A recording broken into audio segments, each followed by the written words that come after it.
Alguém já tem alguma pergunta? Boa noite. A minha pergunta é que, ao ouvir a história desse missionário inglês, o onde dele fluiu muito naturalmente e a prosperidade foi evidente, tudo deu certo. E quando se compara com o onde do apóstolo Paulo, foi bem diferente.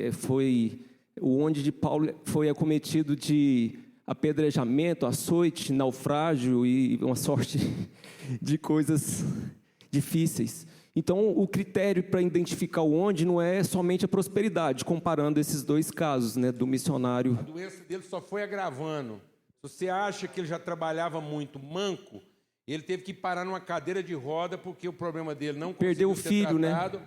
foi só piorando. Ele continuou o trabalho dele de cadeira de roda. Sofreu lá mutilações. O primeiro filho morreu. Entendeu? Então a gente é que romantiza isso. Romantiza. Só um dado, uma das noites chamaram ele para atender numa fazenda. Eles não sabiam se era uma perseguição para matá-lo, o que é.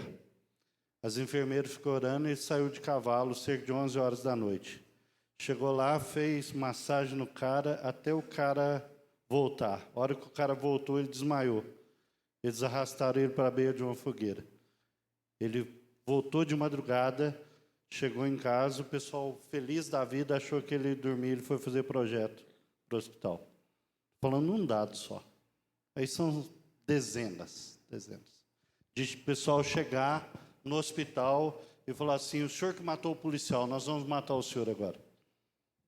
Como, diante de todas essas adversidades, você identificar que está no onde? Com certeza, propósito, destino. As pessoas hoje têm expectativas, mas não têm senso de destino. Então as pessoas hoje não se submetem ao seu destino. Elas se submetem às suas expectativas. E submetem a família inteira. Então expectativas são o quê? São talvez seja, quem sabe será, que bom que fosse. Não é um assim é. A nossa vida tem que se tornar um assim é. Então a primeira coisa que a gente faz hoje é não morrer pelo nosso propósito. Porque a gente acha que o nosso destino é sobreviver. Não, amados, o nosso destino é dar a vida por um propósito. Então a primeira coisa que eu tenho que perder é o quê? Medo da morte. Porque enquanto houver medo, o amor não será aperfeiçoado. Enquanto houver medo, eu vou parar no meio do caminho. Porque a partir do momento que eu entendo que o lugar está ficando mais escuro, mais tenebroso, mais difícil, para achar água vai ter que furar mais, o que eu faço? Eu vou fazer o que o judeu fez. Vamos fazer o seguinte, vamos fazer um acampamento aqui na praia. Só que praia não era não era o destino dele, né? Então nós estamos criando estruturas de autossatisfação fora do nosso o quê? Destino. Então nós encontramos formas de sermos satisfeitos e a gente faz da nossa satisfação o destino. Meu destino agora é viver uma vida satisfeita, ajuntar o suficiente e garantir um futuro tranquilo. Só que com o tempo a gente vai descobrindo o quê? Que não param as tempestades, não param as enchentes, não param os tremores, e aí nós fizemos a casa onde? Então a bem-aventurança, de novo, a casa está associada ao quê? A capacidade construtiva? Ao modelo do edifício? A capacidade de levantar o prédio? Não, os dois levantaram o prédio. Os dois tinham quarto, cozinha, banheiro e sala. Os dois prédios foram concluídos. Aliás, aquele que construiu o prédio fora do seu destino terminou mais rápido, gastou menos esforço e exigiu menos recursos. Então, do ponto de vista de custo-benefício, qual foi a casa de melhor custo-benefício? A feita na areia. Qual a diferença das duas? O padrão construtivo? Não, qual a diferença das duas? Endereço. Isso é tão interessante que destino, né? Jesus fala, servir e dar a vida. O Fancy teve inúmeras propostas para ficar em outros lugares. Ele, na verdade, arrumou briga para vir para Anápolis. Só oferecendo, tem casa aqui, casa pastoral pronta, que tem órgão. Ele tocava órgão desde 8 anos de idade, tocava piano. E ele escolheu Anápolis por quê? O centro do Brasil. Possibilidade de atingir mais pessoas, de mais pessoas ser abençoadas. Estaria num local que seria um meio onde pudesse fluir para mais pessoas possível. Mais alguém tem uma pergunta? Carla? Boa noite. A gente percebe que eles tinham esse senso de propósito e sabiam do endereço. E se a gente olha hoje na sociedade, há várias áreas que a gente pode atuar, né? E cada um às vezes se identifica mais com uma ou com outra. Como ter certeza do meu onde, se eu estou cumprindo o meu propósito? Primeiro eu tenho que ter certeza do meu quem. O quem eu tenho. Então pronto, eu não posso lidar comigo a partir de uma carência. Então, boa parte da dificuldade espiritual dos crentes hoje é porque quase todo mundo é carente. Carente é a criança. Então, a primeira coisa que vai sinalizar minha maturidade é que eu deixo de agir para satisfazer o quê? Minhas carências. E começo a agir para comunicar o quê? Virtude. Quando isso acontece, não se preocupe. Quem te destinou te levará a esse lugar. Porque o vento sopra onde quer, não ouves a sua voz. Então, o semeador... O reino de Deus é como um homem que saiu o quê? A plantar. Então, se você é a boa semente, quem vai plantar você? Só que o que é a única coisa que Deus exige de você, para Ele poder plantar você? É que você seja uma semente o quê? Cheia. Mas se em vez de você se tornar uma pessoa cheia, você fica um andarilho atrás das suas carências, então não tem jeito de Deus te plantar. O problema hoje é que o povo não sossega, não tem senso de plenitude, não é cheio a partir do lugar onde está e ainda fica perguntando, qual é o propósito de Deus na minha vida? Primeiro propósito de Deus na sua vida é que você seja o quê? Pleno. Primeiro propósito de Deus com a vida de todo mundo é que você seja uma boa semente, para Ele poder plantar. Ué. Porque se você não é uma boa semente, você anda atrás do conselho dos ímpios, anda no caminho dos pecadores, se assenta na roda dos escarnecedores. Então, o que caracteriza o cara amaldiçoado? Desassossego, ué. Uma hora ele está num lugar, outra hora ele está no outro. Essa igreja não serve, vai ali, agora não sei o quê. Então ele está atrás de quê? Está atrás de quê? Suas carências. Mulher samaritana. Eu estava no 6º casamento. Jesus deu algum conselho para o casamento dela? Não. Jesus falou para ela qual a igreja que ela ia frequentar? Não. Jesus falou que ela tinha que mudar de casa? Também não. E Jesus nem falou para ela que ela tinha que voltar e evangelizar a cidade. Falou, agora que você volta lá e traz a cidade para mim. Nem isso ele falou. Qual foi a única coisa que Jesus falou para ela? O dia que você finalmente entender o que Deus já te deu. O dia que você for uma pessoa plena. O que ela fez? Deixou para trás o seu cântaro. O que ela fez? Deixou para trás as suas carências. O que atrapalhava a vida daquela mulher? Suas carências. No 6º casamento, porque ela era uma mulher o quê? Carente. Buscando água fora de hora, porque ela era uma mulher o quê? Carente. Brigava com os judeus, porque era uma mulher o quê? Carente. E até hoje não sabia o endereço do culto, porque era uma mulher o quê? Carente. Mais alguém tem uma pergunta? Ninguém mais tem perguntas? Ok. Eu tenho pergunta. Opa. Eu quero perguntar para o Eliel. Eliel, você hoje é um capelão e você lida com a espiritualidade lá da universidade, lá da Unievangélica. É uma das maiores instituições de ensino do país. São quantos alunos só lá em Anápolis? 16 mil alunos. 16 mil alunos. Gente de alto poder, de potencial. Gente que vem do Brasil inteiro. E você lida com essas pessoas lá diariamente e se angustia.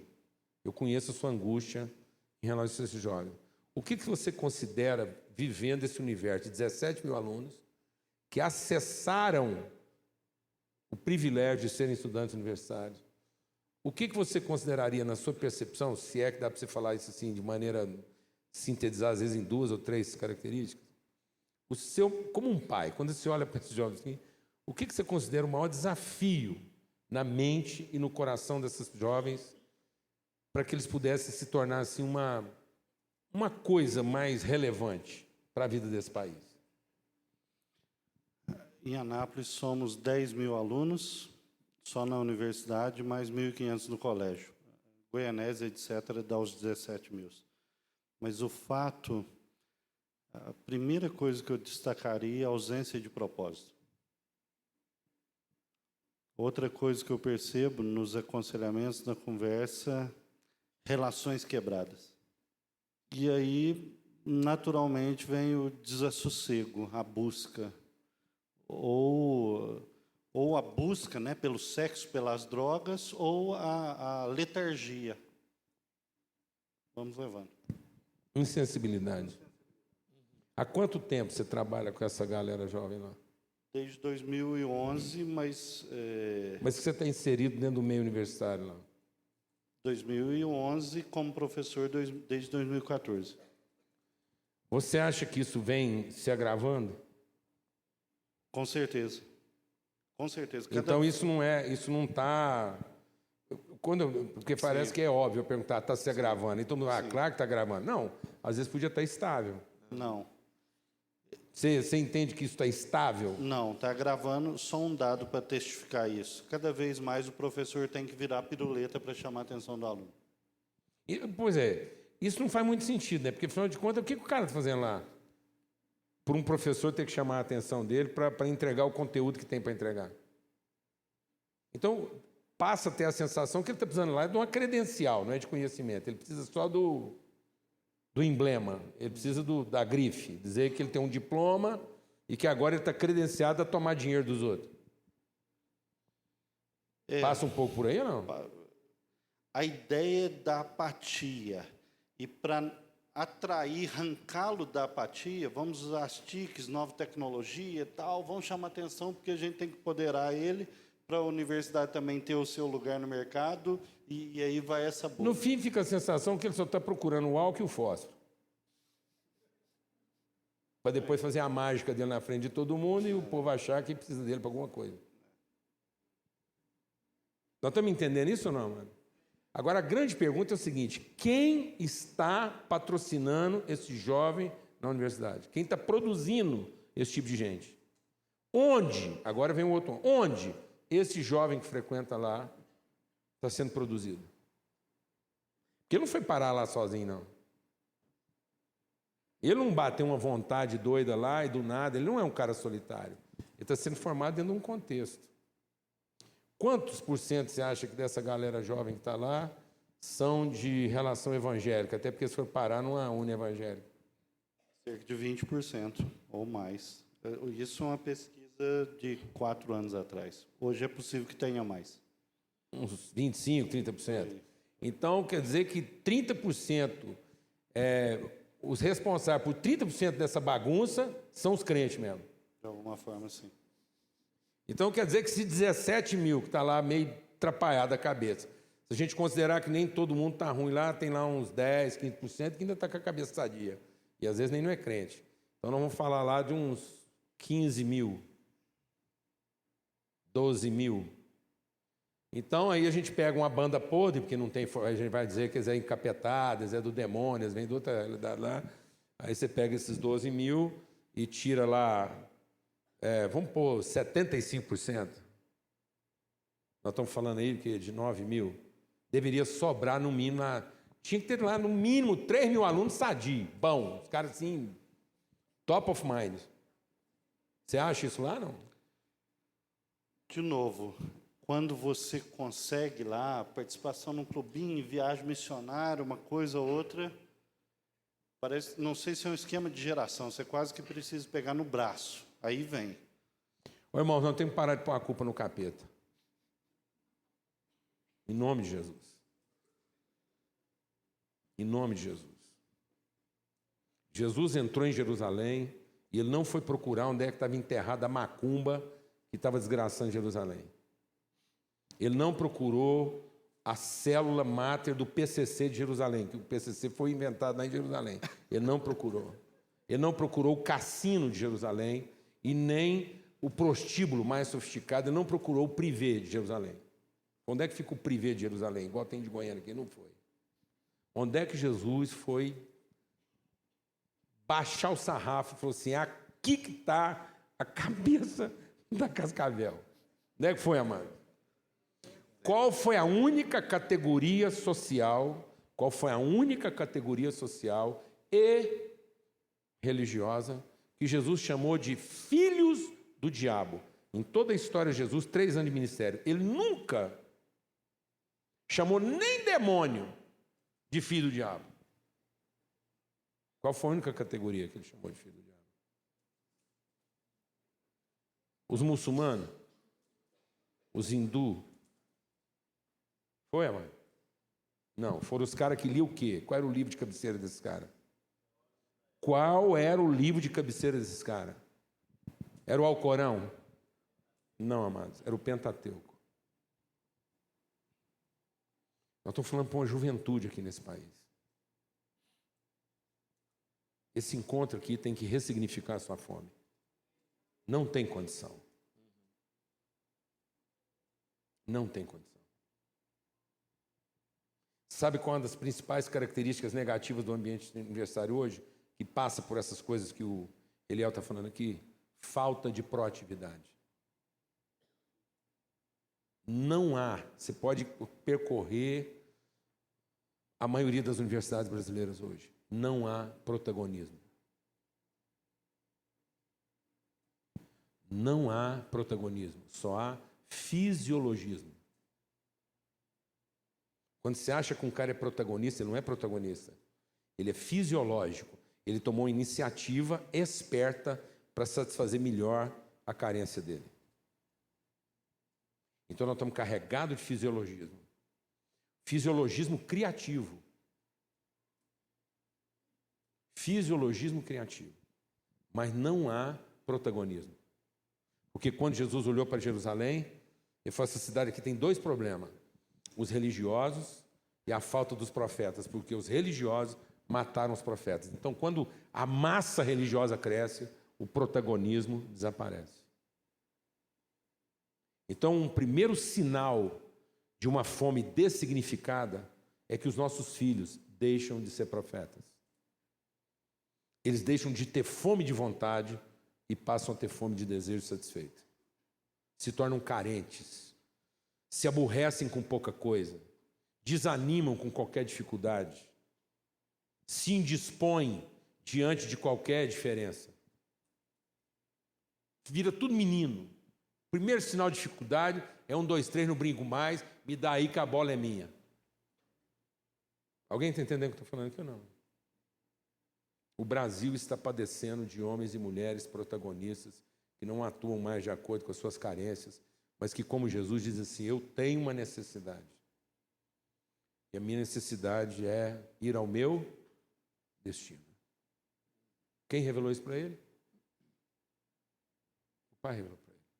Não se preocupe, porque faz parte do protagonismo você não ser avisado antes. Porque se avisar antes já é por interesse, não é por vocação. Então, quando Deus chamou Abraão, que foi o que começou aqui, quando Deus chamou Abraão, Abraão creu e foi para um lugar sem saber para onde ia. E o chamado de Abraão foi para quê? Foi para uma obra? Ô Abraão, eu quero fazer um ministério. Eu quero que você vira líder do ministério. Não, qual foi o chamado de Abraão, mano? Sai da tua terra e vai para onde? Eu vou te levar para o seu onde e vou significar a sua vida nesse lugar. E aí o que o Abraão creu? Ele creu que ele era o quem? E Deus revelaria o onde. E ele saiu sem saber para onde ia. Você acha que o Funston sabia para onde ele vinha? Sabia? Ele sabia o rumo, irmãos. Sabia o rumo. Mas eu quero terminar essa fala aqui dando um testemunho da filha do Funston. Uma das meninas que andava naquele Fordinho 29 e não tinha cinto de segurança, sacudia tanto que eles tinham que amarrar os meninos no banco de trás, para eles não caírem para fora da caminhonete. E lá na biografia, está aqui no livro, ela disse assim, numa dessas viagens eu ouvi meu pai dizer, meu irmão dizer, ela era irmã do Fontes. Ela falou assim, numa dessas viagens eu ouvi meu irmão dizer, eu tenho um propósito e uma mulher. O que mais um homem precisa nessa vida? Eu tenho um propósito e uma companheira. O que mais que eu preciso nessa vida? Então era um homem resolvido onde, amado? Nas suas carências. Amém? Por isso ele conseguiu encontrar o lugar de Deus para a vida dele. Porque o que Deus falou para Abraão? Pega a sua mulher e vaza. Amém? Porque você é o quem? Você é o meu quem. Então você fica tranquilo. Se você não duvidar disso, eu te levarei ao seu onde? Eu te plantarei. Eu vou regar. Eu vou te suprir. Obrigado, Eliel. Obrigado, Paulo Júnior. Uma salva de palmas para esses homens. Graças a Deus. Nós estamos encerrando. Eu só quero fazer um comentário breve aqui para a gente encerrar. Nós estamos numa série aqui nas quartas-feiras, que é a série das bem-aventuranças. E foi no meio dessa série que nós tivemos esse insight, né? E eu tenho compartilhado com os irmãos que essa série tem sido humilhante da gente meditar e compartilhar nela, porque ela é o mínimo, né? Ela é o início do que Jesus está apresentando para nós. Mas muito do que a gente compartilhou aqui hoje, nós precisamos entender à luz disso, né? E a primeira bem-aventurança é bem-aventurados os pobres de espírito. E o que isso quer dizer? Porque isso não tem nada a ver, né, com classe social e com a sua conta bancária. Isso tem a ver com o fato de você entender a sua falência espiritual. E entender, então, que você vai ser preenchido em Deus, que é o que o Paulo Júnior falou aqui sobre a resposta da Carla. E aí, nesse preenchimento em Deus, então, através de Cristo, eu posso seguir as outras bem-aventuranças. Como uma outra que foi mencionada aqui, que nós precisamos dela. Bem-aventurados os que choram. E o que Jesus queria dizer com isso? Que nós perdemos a nossa sensibilidade por causa da nossa falência espiritual. Mas tem gente hoje, mesmo no ambiente religioso, que não está sendo um bem-aventurado chorão, entre aspas. Aquele que percebe a dor do outro e que tem sensibilidade, que por isso tem proatividade de partir para as próximas bem-aventuranças, como essa que nós conversamos hoje. De ter fome e sede de justiça. Que, na verdade, abre mão do direito para buscar a justiça. Então, irmãos, a gente tem uma tarefa de casa, né? Que é reconhecer diante de Deus, talvez, a nossa falência espiritual e dizer, Deus, eu estou carente de propósito, como Eliel disse. Fala comigo, me responde, me mostra o meu quem. E aí a gente buscar em Deus também ser um bem-aventurado sensível. Mas não sensível de fragilidade. Não sensível, né, porque é alguém frágil que vai sendo levado de qualquer lado ou que quebra fácil. Mas sensível porque percebe a dor do outro, a necessidade do outro e quer fazer justiça. E aí você pode então buscar qual é a sua fome. Você tem fome de quê?